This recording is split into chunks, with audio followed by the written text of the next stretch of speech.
My name is Marin Holloway.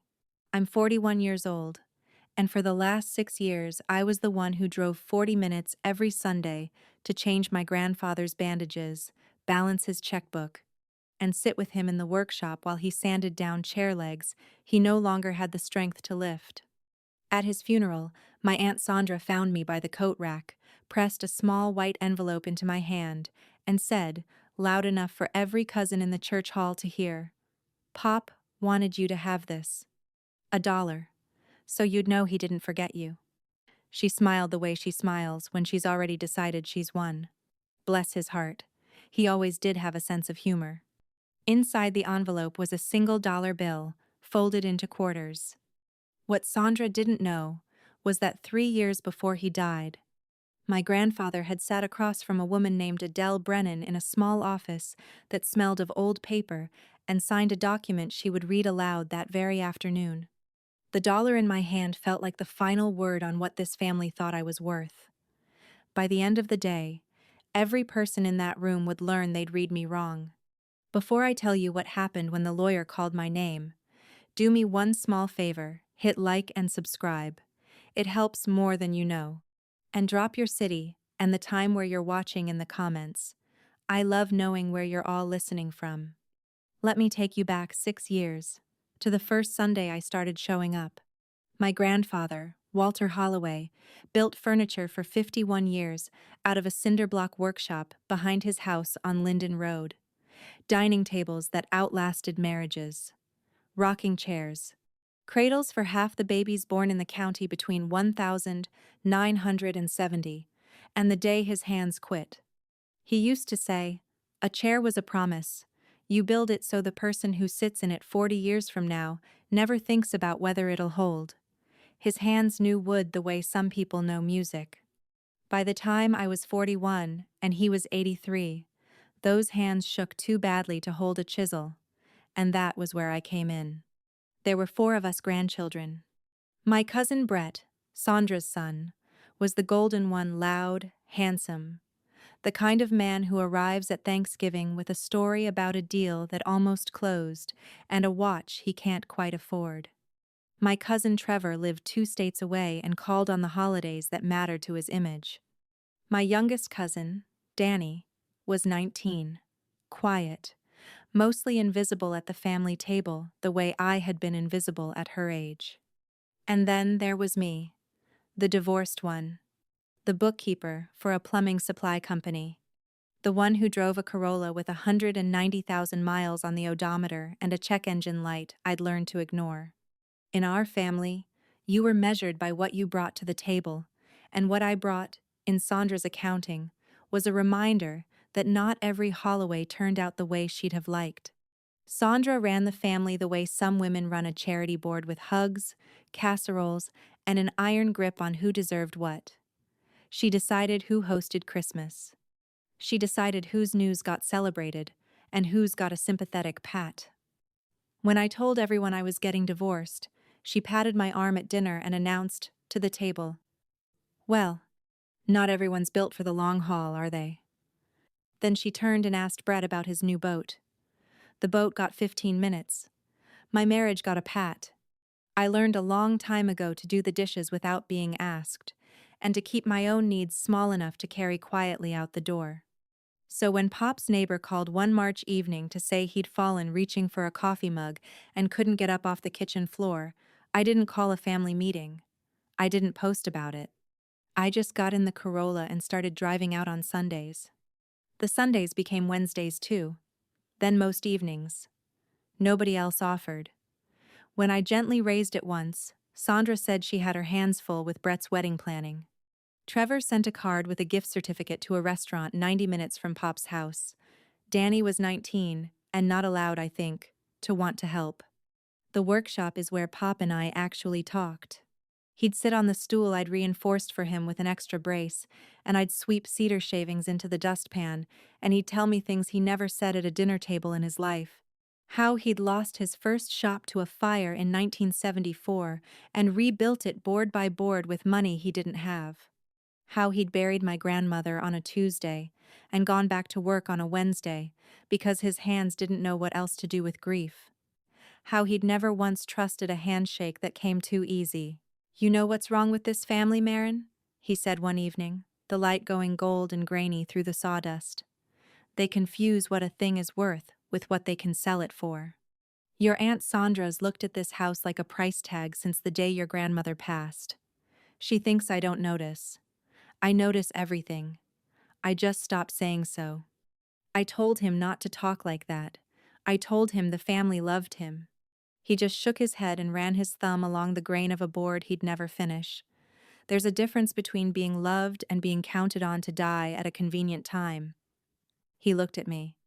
"You're the only one who ever asked if the roof needed patching before you asked what the place was worth." That same evening, he reached under the bench and brought out a small carved box walnut, dovetailed corners he'd cut by hand, a tiny brass key he'd turned himself fitted into a tiny lock. He pressed it into my hands the way Sondra would later press the envelope, except his hands were shaking and hers would be steady. "Don't open it yet," he said. "When the time comes, you'll know." I thought he was being sentimental. An old man, getting weepy in the dust. I took the box home, set it on my dresser next to a photo of him and my grandmother on their wedding day, and didn't think much more about it. What I didn't know was that 2 weeks earlier, Pop had asked the neighbor to drive him into town, not to the doctor, to a lawyer. Over the next 4 years, I kept records. Not because I was building anything, because I'm a bookkeeper, and bookkeepers do not throw away documentation. Ever. I have a folder. It's not dramatic. It's a manila folder that lives in the bottom drawer of my desk, and into it went every receipt for the prescriptions I covered when his pension ran thin in the last week of the month. Every mileage log I tracked it out of habit, never to bill anyone.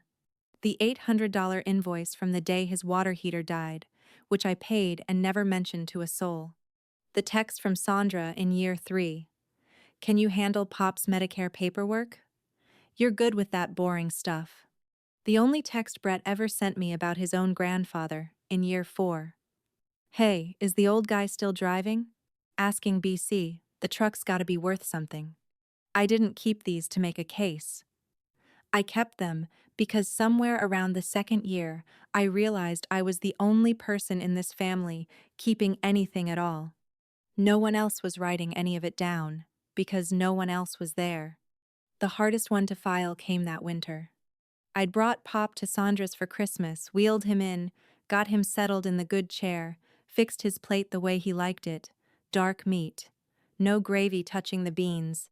In the kitchen, refilling his water glass, I heard my aunt tell her sister-in-law, in the easy voice people use for things they've said many times, "Oh, Marin practically lives out at Pop's now. It's sort of her little hobby. Keeps her busy since the divorce." A hobby. 6 years of bandages and pharmacy runs, and nights asleep in the chair beside his bed. 6 years of learning the difference between the cough that meant nothing and the cough that meant the ER by morning. And she called it a hobby. Like knitting.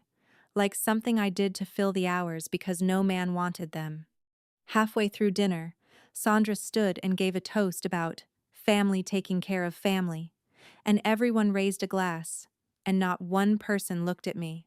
I was at the end of the table, near the kitchen, where I'd put myself so I could get up for refills without making a fuss.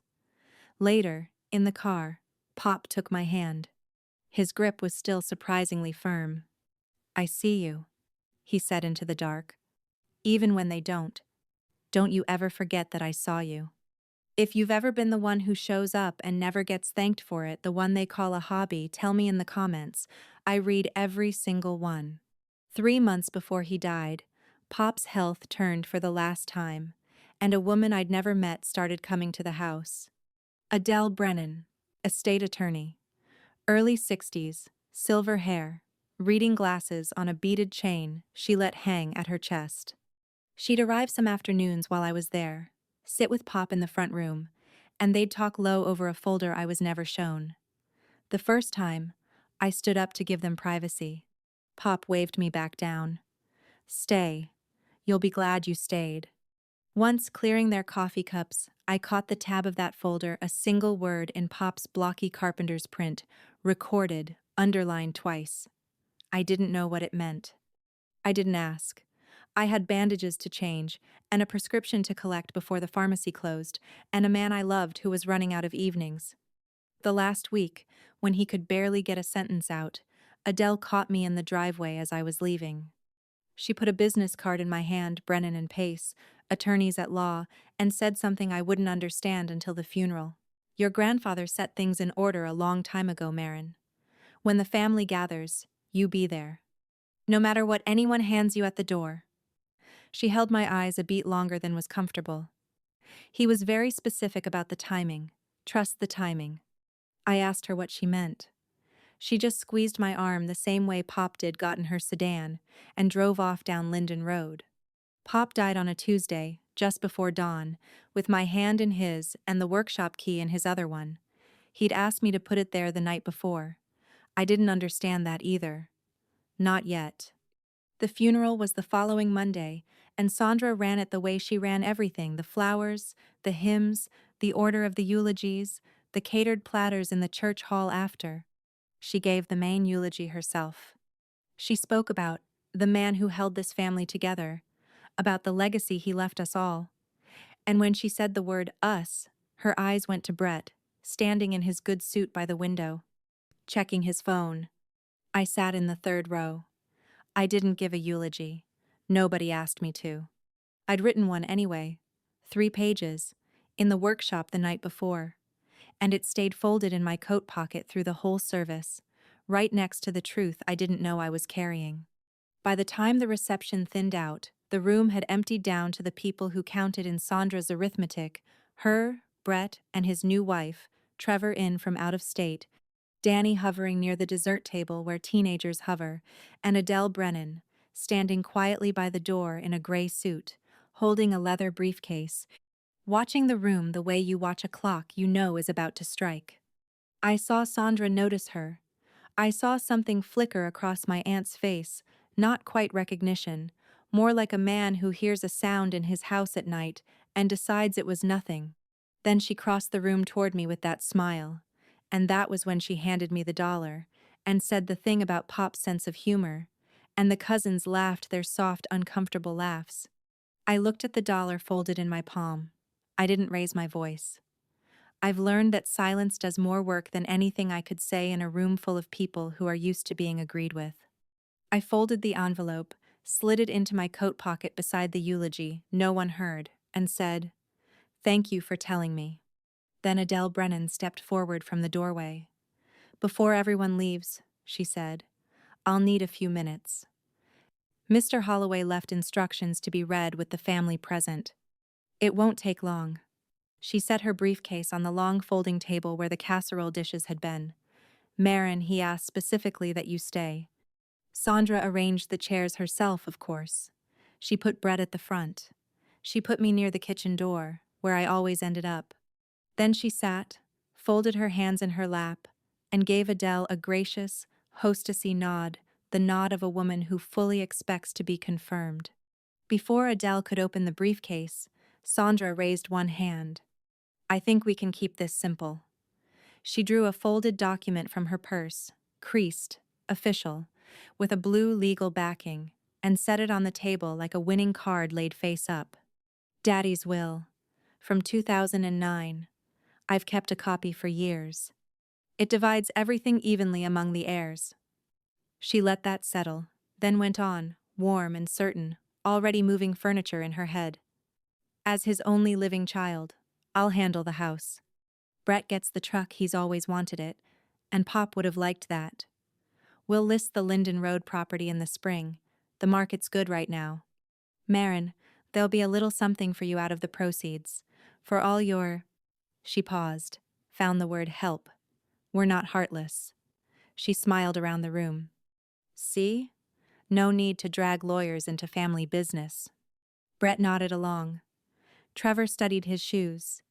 And for a moment, my aunt had the whole room. She'd produced the will, divided the spoils, and assigned me my dollar's worth of the future, all before anyone else had said a single word. Adele waited until she was completely finished. Then she opened her briefcase and laid out 3 documents, squaring their edges with the flat of her hand. She wasn't theatrical about it. She read the way I imagine a surveyor reads a property line flat, exact, leaving no room to argue. That document, she said, nodding once at the will on the table, is genuine. It's also irrelevant. Let me explain why. The room went still. Under that 2009 will, the house on Linden Road, the workshop and its contents, and the savings would pass in equal shares to Mr. Holloway's daughter and grandchildren, Adele said. But a will can only distribute what is in a person's estate when they die, and by the time Walter Holloway died, none of those things were in his estate. Brett leaned forward. Meaning what? In 2021, Mr. Holloway established an irrevocable living trust. Adele slid a thick stapled page toward the center of the table. He transferred the house, the land, the workshop and all its contents, and his accounts into that trust while he was alive and fully competent witnessed, notarized, and recorded with the county that same month. Legally, those assets left his ownership 6 years ago. They never entered the estate.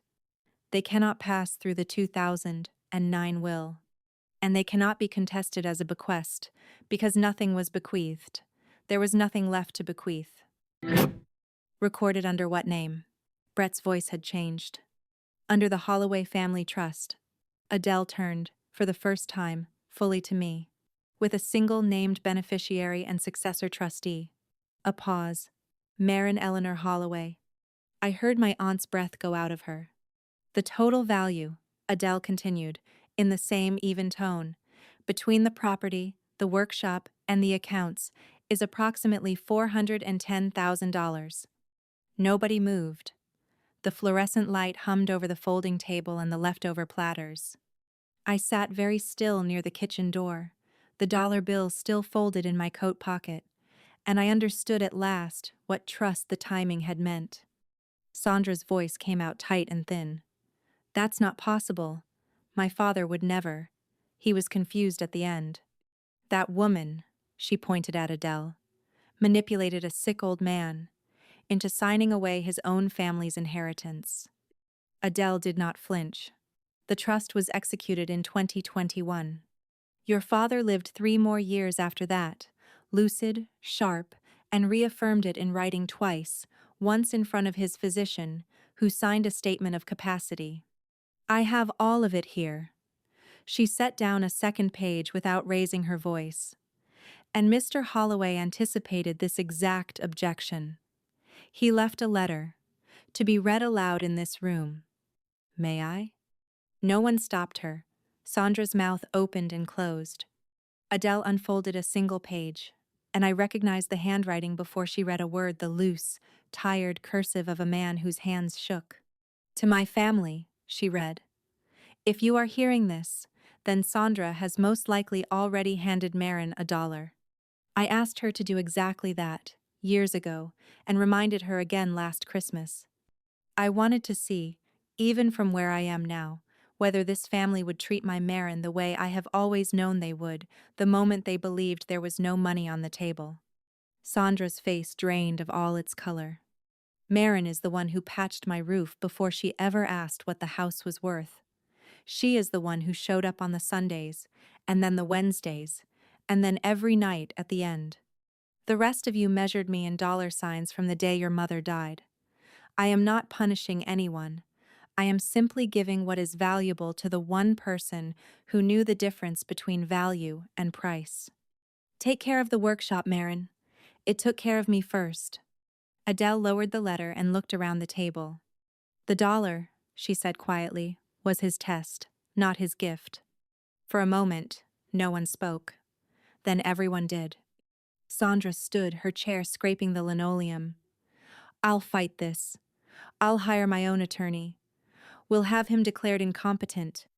You can try, Adele said, without heat, gathering her pages. An irrevocable trust, established 6 years before death, properly witnessed, reaffirmed, recorded, with a documented statement of capacity from his physician contesting, it will cost you far more in legal fees than you could ever hope to recover, and it will fail. I'd advise against it. But that, of course, is your decision. Brett was already on his phone, Googling something, his lips moving. Trevor stared at the table as if a different answer might surface in the wood grain. And I just sat there, near the kitchen door, holding $1 and a piece of land I had never once asked for, feeling not triumph but something heavier and far quieter, the full weight of being seen.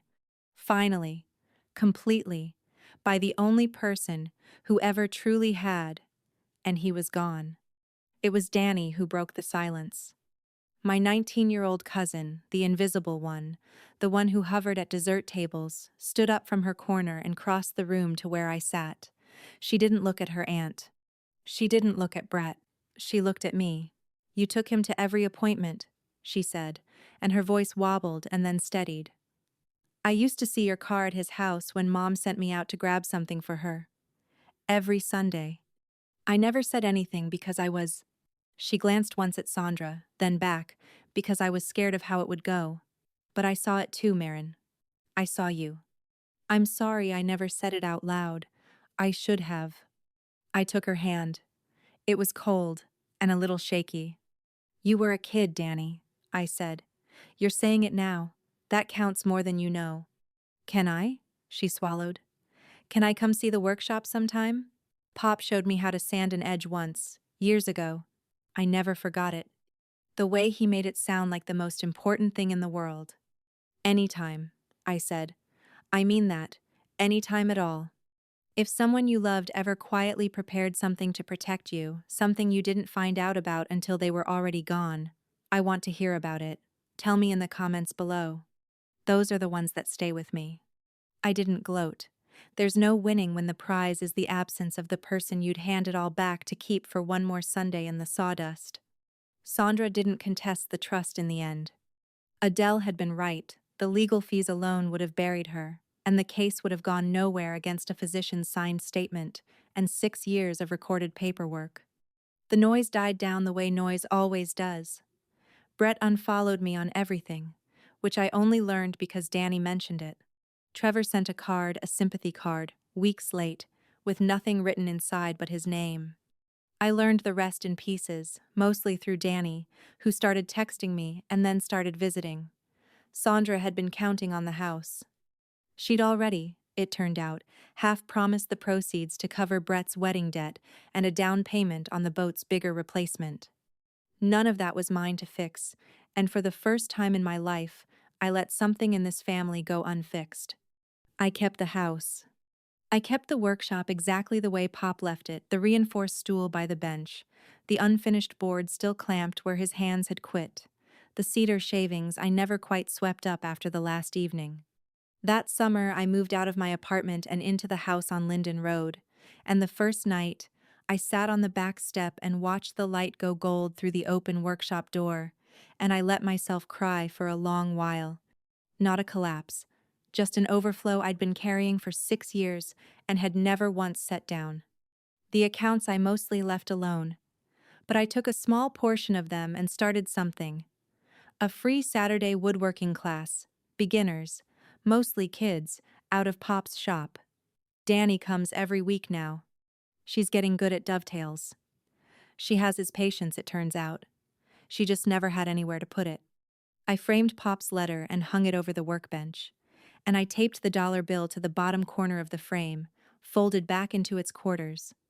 Because some afternoons when the saws go quiet, I want to look at both at once, the cruelest thing the family ever handed me and the kindest thing he ever wrote, hanging in the same frame, where they belong.